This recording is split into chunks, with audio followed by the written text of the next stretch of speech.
दोस्तों, आज की मेरी कहानी है दुर्भाग्य। काफी लंबे टूर के बाद उस दिन सुबह 4 बजे मैं घर पहुंचा। जाकर दरवाजा नॉक किया तो पत्नी ने उम्मीद हालत में आकर दरवाजा खोला और मेरे अंदर प्रवेश किए बिना ही पलटकर अंदर चली गई। मुझे चाय की तलब थी, उससे ये कहना था पर कह नहीं पाया क्योंकि वो सोने जा चुकी थी। मैंने दरवाजा बंद किया और अंदर कमरे में आकर अपना सामान एक तरफ रखा, कपड़े चेंज किए और पलंग पर लेट गया। खुद से रसोई में जाकर चाय बनाने की इच्छा नहीं हुई। पत्नी बच्चों के साथ जाकर सो गई। ना उसने मुझसे कुछ पूछा और ना ही मैंने कुछ कहा। इस तरह हमारी मुलाकात अक्सर होती थी। यूँ कहो कि हफ्ते में 2-3 बार होती थी। मेरा काम मार्केटिंग का था, इसीलिए अक्सर मैं रात को लेट आता था। पत्नी भी इन चीजों की आदी हो चुकी थी, इसीलिए उम्मीद आकर दरवाजा खोलती थी और फिर कमरे में जाकर सो जाती थी। आखिर उसे सुबह जल्दी भी उठना होता था। बच्चों को स्कूल भेजना, घर के काम, बाजार के काम, ऐसे बहुत सारे काम होते थे उसके पास। पर आज मुझे नींद नहीं आ रही थी। आज माँ की याद आ रही थी, जो अभी 7 महीने पहले ही स्वर्ग सिधारी थी। जब तक माँ थी, दरवाजा माँ ही खोलती थी। बहू को उन्होंने कभी इसके लिए परेशान नहीं किया। बड़ी सीधी थी मेरी माँ, कम में भी खुश रहती थी। पर माँ की अपनी खासियत थी, मैं जब भी लेट आता था तो वो ही उठकर दरवाजा खोलती थी और वो ये इंतजार नहीं करती थी कि मैं अंदर आकर दरवाजा खुद बंद करूंगा। जब तक मैं अंदर ना आ जाता, दरवाजे पर ही खड़ी रहती। मेरे अंदर आने के बाद दरवाजा भी वो खुद ही बंद करती थी और फिर ये जरूर पूछती थी, रवि थक गया है क्या, चाय पिएगा? कभी कभी मैं ना कह देता था, पर कभी कभी जब हाँ करता था तो वो बहू को आवाज नहीं देती, बल्कि खुद रसोई में जाकर मेरे लिए चाय जरूर बना कर ले आती थी। जब तक मैं चाय पी रहा होता था, तब तक वो मेरे पास ही बैठी होती थी। कहती कुछ भी नहीं थी, बस चुपचाप बैठी होती थी। चाय पीकर मैं कप टेबल पर रखता था और अपने कमरे में जाकर सो जाता था। वो भी अपने कमरे में जाकर सो जाती थी। बस ऐसे ही हमारी मुलाकात होती थी। पिताजी थे नहीं, माँ ने ही मेरी परवरिश की थी। बचपन में मैं उससे बहुत बातें करता था और वो मेरी हर बात सुनती थी। पर शादी के बाद यह सब कम होता गया। जैसे जैसे वक्त बढ़ता गया, हमारी मुलाकात मौन ही होती थी। समय के अभाव में, या यूँ कहो कि शादी के बाद अपनी पत्नी पर उसकी जिम्मेदारी डाल मैं बेफिक्र हो चुका था, इसीलिए कभी उसे वक्त नहीं दे पाया। आज भी मुझे याद है, कई बार वो मुझसे बोलती रहती थी, पर मैं उसे हाँ और हूँ में जवाब देता रहता था। शायद मैं उसकी बात सुनता भी नहीं था, पर फिर भी वो खुशी खुशी मुझसे बात करती रहती थी। ये अलग बात है कि मुझे तो ये भी याद नहीं कि मैंने आखिरी बार उससे जी भर के कब बात की थी। पैसे कमाने की दौड़ में मैं उसे काफी पीछे छोड़ चुका था। वो जब बीमार हुई थी तब भी मैं उसके साथ नहीं था। मैंने पत्नी को पैसे देकर अपनी जिम्मेदारी उसे दे दी थी। पत्नी ही उसे लेकर हॉस्पिटल दौड़ती थी। वो कई बार कहती भी थी कि कुछ देर माँ के साथ तो बिता लो, पर मुझे तो पैसे कमाने होते थे क्योंकि मुझे मार्केट संभालना होता था। आखिर सरवाइव करने के लिए कमाई भी जरूरी है। परिवार को पालने के लिए पैसे ही तो चाहिए। बस यही मेरी सोच रही। जब वो अपनी अंतिम सांस गिन रही थी, उस दिन भी मैं उसके पास नहीं था। मैं किसी जरूरी मीटिंग में गया हुआ था। पत्नी ने वीडियो कॉलिंग भी लगाया। शायद माँ मुझसे बात करना चाहती थी, मुझे देखना चाहती थी, पर मैंने कॉल ही रिसीव नहीं किया। क्या करता, मीटिंग में जो था। मेरी भी अपनी मजबूरी थी। खैर, पैसा और प्रमोशन भी बहुत जरूरी है। पर आज मैं ये सब क्यों याद कर रहा हूँ? अचानक माँ कैसे याद आ रही थी। आज इतने दिनों बाद मैंने ट्रेन से ट्रेवल किया था, नहीं तो मैं बस से या कंपनी की कार से ही ट्रेवल करता हूँ। हालांकि मेरा रिजर्वेशन था, पर आज मीटिंग इतनी लंबी गई कि काफी वक्त लग गया। मैं दौड़ते दौड़ते फिर भी बस स्टेशन तक पहुँचा, लेकिन तब तक बस रवाना हो चुकी थी। सोचा कोई दूसरी बस मिल जाएगी, पर दुर्भाग्यवश वो भी नहीं मिली। तब किसी ने कहा कि कुछ देर बाद रेलवे स्टेशन से ट्रेन रवाना होने वाली है, जो आपको आपके गंतव्य तक पहुंचा देगी। फिर क्या था, मैंने ऑटो पकड़ा और सीधे रेलवे स्टेशन पहुंचकर टिकट ले लिया और धक्का मुक्की के बीच ट्रेन में पहुंच गया। पर सबसे बड़ी जीत मेरी तब हुई जब मुझे खिड़की के पास वाली सीट मिल गई।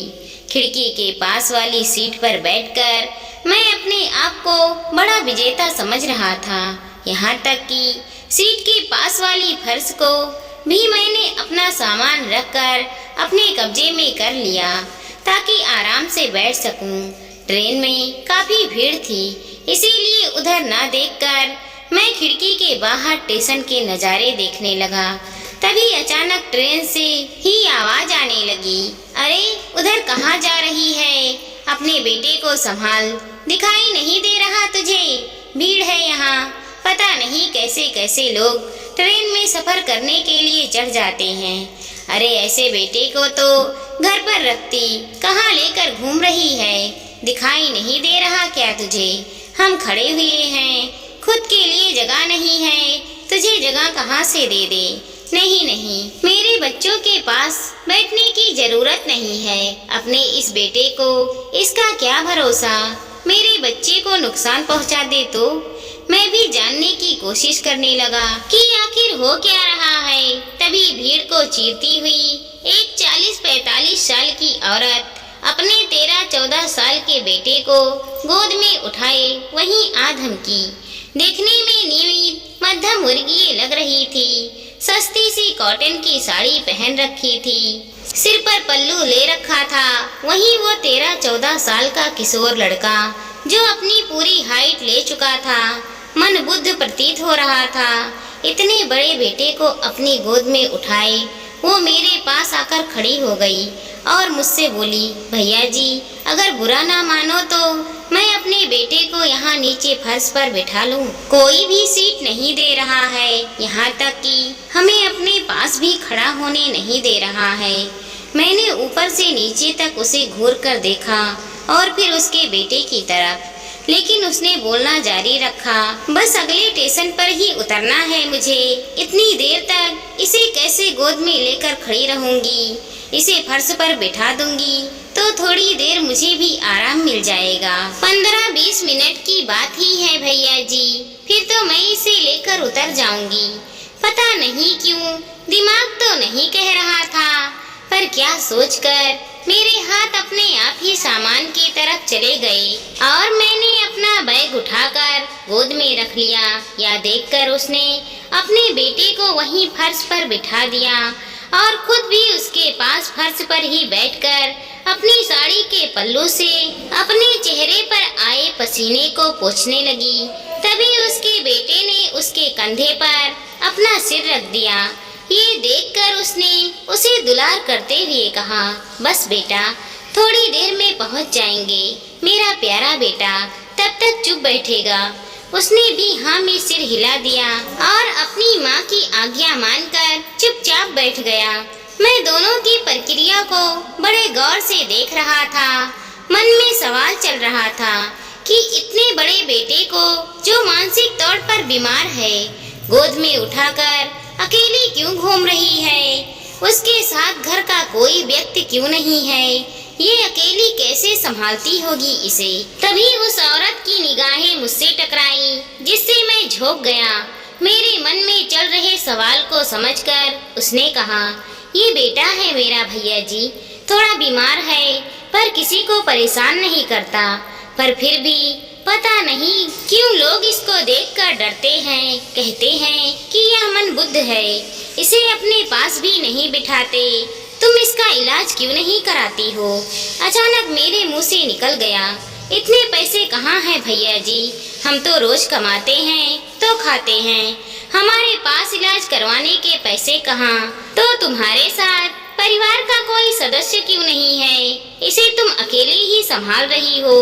पता नहीं क्यों मैं भी सवाल पे सवाल किए जा रहा था। भैया जी, कहने को तो पूरा परिवार है, सास है, जेठ जेठानी है, उनके बच्चे हैं, पति सब हैं, पर इसकी देखभाल के लिए कोई नहीं। शादी के पूरे 10 साल बाद हुआ है ये। वो 10 साल मैंने कैसे निकाले थे मेरा जी ही जानता है। बाज बोल बोल कर दुनिया भर के ताने मारे थे उन लोगों ने। जीना मुहाल कर रखा था मेरा, पर मेरा पति मेरे साथ था। मंदिर मंदिर भटकती थी मैं एक औलाद के लिए, तब जाकर इसका चेहरा देखना नसीब हुआ था मुझे। पर जब घर वालों को ये पता चला कि मेरा बेटा, बोलते बोलते वो चुप हो गई, आंखों में आंसू आ गए। अपने पल्लू से अपने आंसू को पोंछते हुए बोली, अनाथ आश्रम छोड़कर आने के लिए कह दिया था उन्होंने। इस बार तो पति ने भी साथ दिया उनका, पर ऐसे कैसे अनाथ आश्रम छोड़ देती भैया जी?